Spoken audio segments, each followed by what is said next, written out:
আমি মামুন, এই দোকানের ম্যানেজার। ওয়ারি টিপু সুলতান রোড, খান হোটেল। আমাদের এই দোকানটা 50 বছর হয়ে যাবে, কিন্তু 50 বছর আগে কিন্তু টাকিপুরি ছিল না। টাকিপুরি চালু হয়েছে 8 বছর কি 10 বছর। আমাদের মাজন বাসায় খাওয়ার জন্য বানাইছে ওনার ওয়াইফ। ভালোই টেস্ট হলো, মাজনের কাছে ভালোই লাগলো। উনি হঠাৎ মাথায় আইলো যে দোকানে বেচে বিক্রি করলে কেমন হয়। উনি আনলো, মাজন ওয়াইফে পাক করে দিল, আনা বেচা বিক্রি শুরু করলো। আলহামদুলিল্লাহ, এরপরে আর তাকাইতে হয়।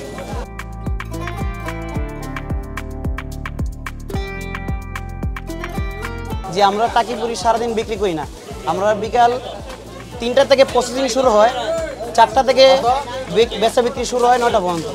যে আমাদের সারা বছরে টাকিপুরি বিক্রি হয়। এর পাশাপাশি শীতকালে একটু বেশি পাওয়া যায়। আলুর চপ, বেগুনি, পেঁয়াজু, ডালপুরি, টাকিপুরি। আলুর চপ, বেগুনি, পেঁয়াজু 5 টাকা করে, ডালপুরি 5 টাকা, টাকিপুরি 10 টাকা। দৈনিক 15 কেজি মাছ লাগে, এই 1500 কি 2000। যে আমাদের ভিতর আরেকটা দোকান আছে আমাদের শাখা, ওটার ভিতরে বৈশাখ খাইতে পারবেন, আর এটার ভিতরে শুধু পার্সেল দেওয়া হয়। সকালে পরোটা, রুটি, স্যুপ, গিলা কলিজা, ডালবাজি,